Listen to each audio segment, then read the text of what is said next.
The study at Ashford Hall was the sort of room that had been designed to make men feel equal to difficult things. Its shelves ran floor to ceiling and were dark with the weight of old volumes. Its fireplace was broad enough to stand inside. Its windows, 3 of them, faced the morning, so that whatever man sat at the long oak table did his thinking in good light. On the 3rd day of November, in the year 1814, 3 scholars from the universities of Oxford and Edinburgh sat at that long oak table and said nothing that was of any use to anyone. They had been there since the 28th of October. They had been given rooms with fires, meals at the proper hours, and unobstructed access to every deed and estate record pertaining to the disputed parcel known as Hartfield Meadow, a stretch of low ground along the estate's eastern boundary where a neighboring lord, one Sir Barnaby Crewe, claimed an ancient right of water access that, if upheld, would sever a quarter of the Duke's tenant farmland from its natural irrigation. The dispute turned on a Latin phrase in a deed from the year 1697. The phrase was 4 words. The scholars had spent 6 days arguing over 4 words. Cecily Martin came into the study at 7:15 in the morning to collect the ash from the grate. She came because it was her work. She carried the ash bucket in her left hand and a small brush in her right, and she wore her plain dark dress and the canvas apron that was too large for her and had belonged to the girl who held the position before her. She was not supposed to be seen, which was the easiest requirement of her position to satisfy, because the people who lived and visited in houses like this one had a practiced habit of not seeing people like her. The 3 scholars were already in their places at the table. Their papers were spread before them. The eldest of them, a man named Price from Oxford, whose grey whiskers gave him an expression of permanent authority, was reading aloud from a transcription of the deed. He read the phrase again. He said it was a reference to the natural course of the Barrow tributary, which in 1697 had run somewhat closer to Hartfield Meadow than it did today. The second scholar, a younger man from Edinburgh named Guthrie, said that Price had been saying so for 3 days and the tributary maps did not support it. The third scholar said nothing. He had largely said nothing since the 2nd day. End quote. Cecily moved along the far wall toward the grate. She kept her eyes low, as she had been taught to keep them. She was 3 feet from the fireplace when Price read the phrase aloud once more, this time in a tone of finality, a tone that meant the matter was settled whether the tributary map supported it or not. She stopped. She had heard that phrase before, not in that room and not from those men, but from her father, in their small house above the schoolroom, in the village of Nether Ashford, when she was 11 years old, and he was explaining to her that Latin in legal instruments from the later 17th century was a thing apart from Latin in Virgil, and that a man who read them the same way would make costly errors. He had used that phrase as an example. He had told her what it meant in that context. He had told her in that context it did not mean what it appeared to mean. She stood with the ash bucket in her hand and the brush in her other hand, and she understood what 3 scholars in a warm room with all the right books and all the right credentials had not understood in 6 days. The room's door was open. The Duke of Ashford stood in it. She had not heard him arrive. She did not know how long he had been there. He was watching the scholars with an expression she could not quite read, and then he was watching her, because she had stopped in the middle of the floor, and she was not cleaning the grate, and she was very still in a way that did not belong to the act of cleaning a grate. She should go. She was very aware that she should go. The ash bucket was in her hand. The floor was directly beneath her feet. There was a path from where she stood to the door, and the path did not pass through the scholars or the Duke or any of the papers on the table. She looked at Price. She looked at the transcription in his hand. She opened her mouth. She had been born in the village of Nether Ashford, in a house that was also a schoolroom, to a man who believed that the mind was a kind of light that could not be kept dark by circumstance. Thomas Martin had been the village schoolmaster for 23 years. He had taught the children of farmers and carpenters, and the occasional gentry family who could not yet afford a governess, and he had taught them Latin and arithmetic, and natural philosophy and the history of England, and he had done this with a thoroughness that the village found reassuring, and the surrounding county mostly ignored. His daughter had sat in the back of that schoolroom since she was 4 years old. By the time she was 8, she was ahead of his oldest students. By the time she was 12, she had read everything in his small library twice, and he had started corresponding with a bookseller in London to find her new things. He had told her often that she had a mind worth something. He had also told her, gently, and with the sadness of a man who understood the world, that the world would not often ask to see it. Thomas Martin died in the winter of 1811, leaving debts that were modest in size and absolute in consequence. The house above the schoolroom went to his creditors. The library went in pieces to the bookseller in London, who paid what was fair. Cecily took her father's personal copy of a small leather-bound volume, a collection of mathematical puzzles and riddles he had assembled over the years, writing out the ones he found beautiful in his own hand. She folded it into the bundle she carried when she walked to the coaching inn in Nether Ashford, and asked the innkeeper's wife whether she knew of any household that wanted a scullery maid who could also keep accounts. Want? Harry. The innkeeper's wife knew of one. Ashford Hall was 4 miles from the village, which meant Cecily had walked past its gates before. She had never been through them. She went through them for the first time on the 15th of January in 1812. Carrying her bundle, wearing the better of her 2 dresses, and knowing with a clarity that had nothing to do with hope that this was what her life was going to be now. She did not cry. She had already done that. She went in through the kitchen entrance and met the housekeeper, Mrs. B. Potts, who looked at her for a long moment with an expression that was neither warm nor cold, and asked whether she understood the work. She had been understanding it for nearly 3 years by the time the scholars arrived. She had learned the house in the way of someone who spends all her time in its rooms before anyone else is in them, and after everyone else has left. She knew which chimneys drew poorly, and which floorboards were loose, and where the drafts came from, in the upstairs passage. She also knew, because she could not help it, and she had long since stopped trying, the contents of most of what was stored in the estate records room on the ground floor. It was a large room and a cold one, and the records were kept in labeled boxes, and she cleaned it once a week, and she read while she cleaned, because the alternative was not reading, and she had tried not reading, and found it was like trying not to breathe. She had read the secondary estate record from the 1690s. It was a surveyor's description of improvements made to the Hartfield meadow drainage, including the construction of a mill race, a shallow artificial channel cut, to carry water to a grinding mill that no longer existed. The record described the mill race's course in detail.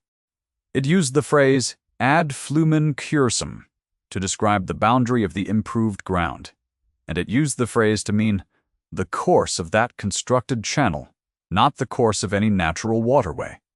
She had read it on a Thursday morning and noted it as interesting, because her father had once explained exactly that construction, and she had not expected to encounter it in a household record. She had not thought of it again until Price read the phrase aloud in the study, and she understood what he had missed. Lady Dorothea Hale, the Dowager Duchess of Ashford, had been told of the kitchen girl's interference in the household accounts on the 2nd day of November, and she had received the information, as she received most information about the lower staff, which was as an unwelcome disruption to the categories she relied upon. The housekeeper had mentioned it in passing, mentioning also that the error Cecily had found would have cost the estate some £43 if it had gone unnoticed. "The kitchen girl," said Lady Dorothea, "is employed to scrub, not to audit. See that she understands the difference." Mrs. Potts said that she would, and then did not, because in her private judgment the kitchen girl who could catch a £43 error was worth considerably more than the distinction between scrubbing and auditing. The accounts error had happened in the last week of October, 3 days before the scholars arrived. Cecily had found it before first light on a Tuesday morning in the servants' hall going over the household ledger, because one of the figures in the week's column had not seemed right to her when she carried it to the housekeeper the evening before, and she had not been able to sleep until she found out why. The error was a transposition. Someone had written 43, where 4 and 3 belonged in separate columns. The effect was a substantial overpayment to a coal merchant who very likely had not noticed the error in his favor. She corrected it. She noted it in the margin in her smallest handwriting. She returned the ledger to its shelf. She had not thought about it again either until the morning in the passageway when Edmund Hale, Duke of Ashford, came out of the steward's room and nearly walked into her. He stopped. She flattened herself against the wall, as was proper. He looked at her for a moment with dark eyes that registered very little on the surface, and she had the distinct impression that beneath the surface something was turning over, some small fact being filed away, though she could not have said what fact or why. He said, "Close the door against the draught when you leave the accounts room," and then walked on. She closed the door. She stood in the passage for a moment afterward, with her hand on the door handle, and her pulse doing something she did not examine. She had by then noticed the Duke in the way of someone who spent a great deal of time watching a house and the people in it. He was tall and dark-haired, and he moved through his own home with the particular quality of a man who had been in rooms all his life, but did not entirely inhabit them. He was precise. He had the kind of face that gave very little away, and the kind of eyes that saw. A great deal, and she had decided, in the private assessment she kept entirely to herself, that this combination was either the sign of a man who felt nothing, or a man who felt everything and had learned to hold it at arm's length. The portrait of a woman in the upstairs gallery was turned slightly toward the wall. Mrs. Potts had told her, matter-of-factly, that the late Duchess had died in childbed 2 years before Cecily arrived. The child had lived. He was a small boy of 4 now, blond, where his father was dark, solemn, where his father was still. He was kept in the nursery wing. He was called Henry, and he had taken to following the kitchen cat down the back stairs in the morning when no one was watching. The scholars arrived on the 28th of October. They arrived in a traveling coach with luggage and an air of men who had been told they were being well paid to solve something. Price was the eldest and the most certain of them. Guthrie was younger and cleverer and less certain, which gave him an expression of permanent mild distress. The third man, whose name was Holloway, seemed to have been included to make up the number. Cecily was carrying coal through the passage beside the study the evening they arrived, when Price, already unpacking his papers, read the deed phrase aloud to establish the parameters of the problem. She heard it through the half-open door and felt the same interior recognition she always felt when something fit a pattern she already knew. A small click of alignment, like a key in the right lock. She did not stop walking. She carried the coal to its destination and told herself it was not her concern. On the 29th of October, she overheard Guthrie saying that the Barrow tributary's course had shifted significantly since 1697, and that Price's reading of the phrase was therefore inconclusive. On the 30th, she overheard Price saying that Guthrie's objections were geographical pedantry. On the 31st, she overheard Holloway saying nothing, which was consistent. On the 1st of November, returning from the coal cellar in the early evening, she passed the open door of the study and slowed without meaning to, and the Duke was standing at the window with his back to the room and his hands behind his back. And the particular quality of his stillness was the quality of a man who has been disappointed and has trained himself not to let the disappointment be visible. She walked on. She thought about the portrait turned toward the wall, and the small boy in the nursery, and the way Edmund Hale issued commands as though they were simply facts about the world. And she thought about what it must be to have built a life around precision and exactness, and then to watch 3 men with all the credentials of exactness fail at the thing. Precision required. She had still not said anything. It would have been the right moment to mention what she knew, if she were a different person, or if the world were differently arranged. She was not a different person, and the world was as it was. She carried her coal up the back stairs. The dinner on the 2nd of November was the one at which Lady Dorothea made her opinion clear about the kitchen girl. It was a full formal dinner, the scholars present. 2 neighboring families invited. Cecily was not at the table. She was moving through the room with the other serving staff, carrying dishes from the sideboard. She was not expected to be heard. She was, as always in such settings, not expected to exist in any way that required acknowledgement. Lady Dorothea said, somewhere between the fish and the joint of beef, that she understood there had been an irregularity in the household accounts, and that the matter had been attended to. One of the guests said that they hoped the irregularity had not been significant. Lady Dorothea said it had not been, and that the kitchen girl who had found it had been informed of the proper limits of her role. The Duke at the head of the table did not change expression. He was looking at his wine-glass. He said very quietly, "The finding saved the estate £43. Lady Dorothea said that the amount was beside the point. He did not answer. He continued, looking at his wine-glass. The conversation moved on as conversations do, and Cecily moved through the room with her dish, and did not look at anything she was not required to look at, and did not feel anything she was not required to feel. She was practiced at this. She was very practiced at this. She walked past the study doorway an hour later, long after the dinner had ended and the guests had gone and the house had begun to settle into its nighttime silence. She was going to the linen room. The study door was ajar. She did not intend to look inside. She looked inside. The Duke sat at the long oak table with a candle that had burned down to half its height. In front of him was a letter she could not see the contents of. Beside the letter was something she recognized even at this distance as a miniature portrait. He was not looking at the letter or the miniature. He was looking at the middle distance with an expression that had no performance in it, that was simply what a man's face did when it was not being watched. It was a face that had grief in it. Old grief, the settled kind that has been carried so long it has changed the shape of the bones beneath it. She walked on. She thought about it for a long time in the small room she shared with two other girls, lying awake in the dark with her father's book on her chest. She was not thinking about the riddle, though the riddle was there waiting. She was thinking about the miniature and the turned portrait and the child in the nursery.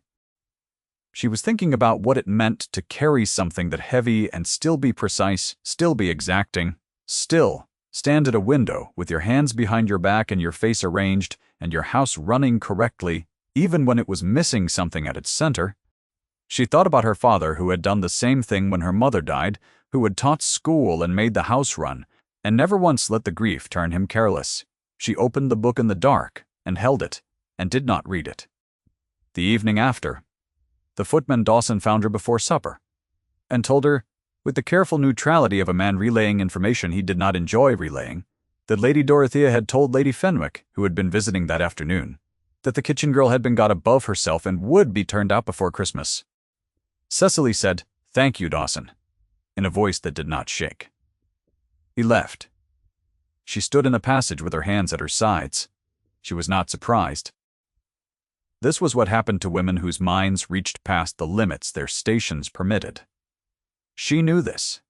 Her father had told her it was likely. She had agreed with him, and had not been able to stop herself from being the kind of person who read estate records while cleaning them. And now, here was the consequence, anticipated and arrived, and exactly the shape she had expected it to be. She retrieved her father's book from her room and held it in her lap that evening in the servants' hall, and did not eat much supper. Mrs. Potts sat down beside her at the end of the meal, when the others had gone. Mrs. Potts was not a woman who offered sentiment. She sat for a moment and then said, "The scholars are to present their findings in the morning." Cecily said yes. Mrs. Potts said, "If their findings are wrong, the land is lost." Cecily said, "I know." Mrs. Potts said nothing else. She stood and went to attend to her own work and left Cecily alone with the book and the dying kitchen fire. Cecily sat there for a long time. She thought about her father, who had taught a girl to read Latin in legal instruments from the late 17th century because he believed a mind was a light and did not deserve to be dark. She thought about £43 caught and corrected before dawn because she could not sleep while a figure was wrong. She thought about Price, whose credentials were genuine and whose answer was not. She thought about the land, the tenant farms, the families on them, the water access that would be lost if Price's wrong answer was accepted and filed with a solicitor who was coming at 11 o'clock in the morning to receive the scholar's findings and formalize the settlement. She did not sleep. At some point, before first light, she made a decision that she understood very clearly would cost her the position she needed and would demonstrate the kind of thing she had been told her whole life to keep invisible. She was frightened. She was also certain. The scholars assembled in the study at 10 o'clock. The Duke was already in his chair at the head of the table. Lady Dorothea sat to his right, present as a matter of dignity, her back very straight and her fan at exactly the correct angle. The solicitor, a dry-spoken man named Aldgate, had arrived at 9:30 and was seated to the Duke's left with a leather case open in front of him. Cecily came into the study at 10:15 to collect the ash from the grate. This was her appointed work, and she had been assigned to do it at this hour for 3 years, and she did not have to invent a reason to be there. Price was already presenting. He had his papers in order, and his voice was the voice of a man who had published treatises and been believed. He laid out the argument precisely. He cited 3 maps and 2 classical references, and 1 parallel deed from a neighboring county. He said that ad flumen cursum referred to the course of the Barrow tributary as it had flowed in 1697, which his research indicated had passed along the southern boundary of Hartfield Meadow before its course shifted. He said that Sir Barnaby Crewe's claim was therefore founded and should be acknowledged. He set his papers down. The solicitor made a note. Cecily was at the grate. The brush was in her hand. The ash bucket was beside her knee. She heard the phrase again. She heard it in Price's voice with all his authority and his certainty, and she knew with the same small click of alignment she had felt 6 days ago that he was wrong. She set down the brush. She said, "Forgive me." The room went very quiet. It was the particular quality of quiet that happens when something has occurred that the room's categories do not have a place for. Price looked at her. Guthrie looked at her. Holloway looked at her. Lady Dorothea looked at her in a way that was not precisely looking, but was instead a kind of flat refusal to register what she was seeing. The Duke looked at her. She kept her eyes on the papers in front of Price, because it was easier to speak if she did not look at the Duke directly. She said, "The secondary estate record from 1694, in the 3rd box from the left on the middle shelf of the records room, describes the construction of a mill race along the southern boundary of Hartfield Meadow. The surveyor's record uses ad flumen cursum to describe the boundary of the drainage work. In that record, in that period, cursum denotes the course of the constructed channel, not a natural waterway. The boundary is the mill race. The mill race was destroyed in 1698 in a flood, but its course is traced in the record." She stopped. She could hear herself breathing. The room was still very quiet. Price said, "The kitchen girl does not speak in this room." He said it with the same authority with which he had said everything else. The authority of a man who had never needed to question whether his authority extended to the person in front of him. The Duke's voice was quiet and level and without inflection. "She has answered what you could not." 8 words. The silence after them was long enough that it had a shape. Lady Dorothea's fan moved. One small motion, controlled, and then very still. Price opened his mouth and closed it. Guthrie looked at the papers on the table in front of him, and then looked at Cecily, and his expression was the expression of a man rapidly recalculating. He said, "Which shelf in the records room?" She told him. He was out of the room in under a minute. He returned in 3. He had the record in his hands, and he was reading it as he walked, and his face when he looked up had the particular expression of a man who has found something he should have found 6 days ago. He said, "She is correct." Lady Dorothea said, "This is not to be borne." The Duke said to Lady Dorothea with the same quiet and the same level, and something underneath it that was not quite patience, but had all the shape of it, "The land is settled." He said it again. "The land is settled." Lady Dorothea looked at him. It was the look of a woman who had spent 40 years in rooms like this one, and who understood the moment when a room had changed hands, and who found the understanding costly, the solicitor was already making a different note. Price gathered his papers. He did this with the careful composure of a man reassembling himself from several pieces. He did not look at Cecily. He looked at the Duke and said, "I confess the secondary record was brought to my attention on the first day, Your Grace. I determined it to be tangential." The Duke said, "You determined incorrectly." Price took his papers and went out. Holloway went with him. Guthrie stayed long enough to say to the room at large that the mill race boundary was, in fact, eminently defensible in law, and Sir Barnaby Crewe's claim was without foundation. And then he, too, went out.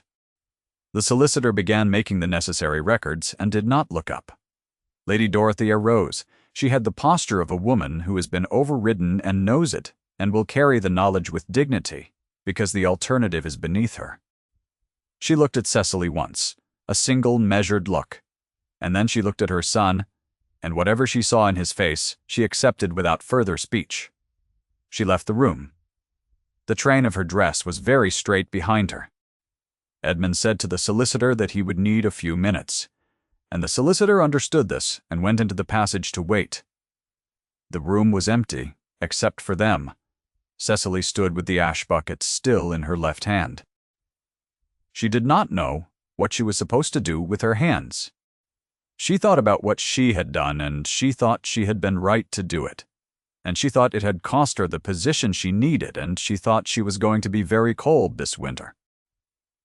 The Duke stood at the table for a moment, and then he said without looking at her, "The account correction on the 1st of November, that was also you." It was not a question. She said yes. He said, "And you have been reading the estate records?" She said, "Yes, Your Grace, while I cleaned the room. I could not help it." He looked at her then. It was the look she had seen from the doorway of the passageway, the look with the depth to it, but it was closer now, and she could not look away from it, and she felt the warmth rise in her face that she had been suppressing in one form or another since January of 1812. He said, "Your father was the schoolmaster in Nether Ashford." She said yes. He said, "Thomas Martin." She said yes again, more quietly, because hearing her father's name in that voice, said with that quality of attention, did something to her that she had not prepared for.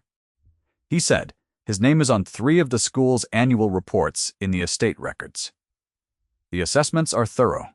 She did not say anything. Her throat was not entirely reliable. He said, "I am in need of someone to manage the estate correspondence and the household accounts. Mrs. Potts informs me that the position has been inadequately filled since my steward's departure in September." He paused. "You would not be required to clean grates." Cecily looked at him. She was 23 years old, and she had spent 3 years being trained to look at nothing, and looking at him now, directly, in the full light of the study windows, was the most transgressive thing she had done all morning, which was saying a considerable amount. She said, "Lady Dorothea will not like it." He said, "No." She said, "She will say I am not suited." He said, "You have already demonstrated that she is wrong." She looked at him for another moment. She said, "Yes, Your Grace, I accept." He nodded. He went to the door to call the solicitor back. She stood in the study with the ash bucket in her hand and the morning light on the long oak table, and felt something that her practical nature could not precisely name, something that was warmer than relief and more complicated than gratitude. And she put it in the same private interior place where she kept the other things. She did not examine, and picked up the brush from the hearth and finished cleaning the grate before she went to find Mrs. Potts. The weeks that followed rearranged the house in small but significant ways. Cecily moved from the room she had shared with 2 other girls to a smaller room on the 2nd floor, close to the estate office, that had its own fire and a window that looked out over the south gardens. She kept the room very tidy. She kept her father's book on the mantelpiece where she could see it. Lady Dorothea required a period of adjustment that lasted approximately a fortnight and expressed itself primarily in a careful, formal correctness of manner toward Cecily that was more dignified than warmth, and significantly more dignified than the alternative. Cecily met it with the same formal correctness and said nothing beyond what the work required, and did the work with the thoroughness that was her only real argument. The tenant farmers on Hartfield Meadow sent, collectively, a letter to the estate office in the 3rd week of November expressing relief at the resolution of the boundary dispute. Cecily filed it and wrote the acknowledgement. She had been writing the Duke's correspondence for 11 days by then, and she was beginning to understand his voice on paper. The way certain phrasings were his, and certain rhythms were his. The economy of him.